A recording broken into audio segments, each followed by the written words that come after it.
Stress and anxiety are at all-time highs due to protests against police brutality and the coronavirus pandemic.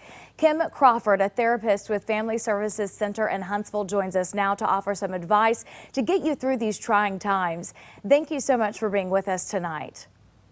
Thank you for having me. The World Health Organization declared burnout an official medical diagnosis. What is your advice on how to deal with burnout? Burnout is really difficult. It happens, not only now with the crisis that are going on, but just in everyday situations. So I think taking it one step at a time, talking to your friends, talking to your colleagues, having those open, honest dialogues that you are stressing about what's going on, in the world, in your communities, with your job, and being able to rely on other people for that support is very important. Anxiety disorders are the most common mental disorder in the U.S., affecting about 40 million adults. And that doesn't even include all of the people who deal with low-grade anxiety and aren't diagnosed with an anxiety disorder. So how can people calm and control anxiety during these difficult times?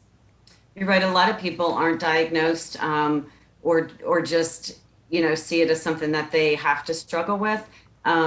So I think, coping with it is really difficult for a lot of people. And again, having those open communications, being able to take some time out for yourself during the day, whether you're at home, whether you're at work, getting some exercise, reaching out to people are all good ways of coping with anxiety. But definitely not handling it on your own.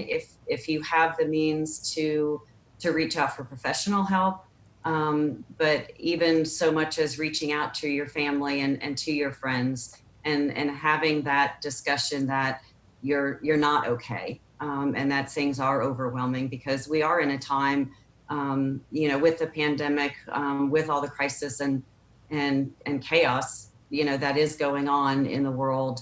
That we need to reach out to people and have those discussions. Meditation is considered a highly effective way of dealing with stress, depression, and anxiety. And researchers think that meditation can improve emotional health because it affects a major emotional processing center of your brain. Kim, can you explain what meditation is and how it works? So meditation is a good way to calm yourself down, to get grounded, to be in the present.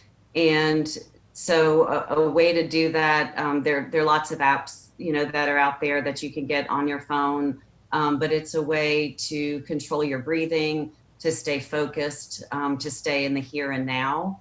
And it is a way to relieve some anxiety and to relieve stress. So that is a good way that people can use, and you can use that anywhere. It's a good technique to use if you're at the office and you're feeling overwhelmed and you're feeling anxious. Close your office door and take 5 or 10 minutes to try and control your breathing and calm yourself down a little bit. Spending time in the great outdoors and connecting with nature is also known to improve mood and reduce your body's main stress hormone. Talk to us about the mental health benefits of exercise and being outdoors. Getting outdoors, getting some exercise, releasing those endorphins are another great way. Recently, obviously with the pandemic, a lot of things have been closed, and that's been kind of our only option, and our only outlet is to be outdoors, go for a hike, go walking, ride a bike, and releasing those endorphins, those chemicals is another great way to relieve stress, to relieve anxiety. And so continuing to do that is going to be another great way. So if you can get outside, get a brisk walk in, even if it is only 10 or 15 minutes a day, is another a great example, along with the other things like meditation to get some relief from that stress and anxiety. Any other tips that you can offer for us?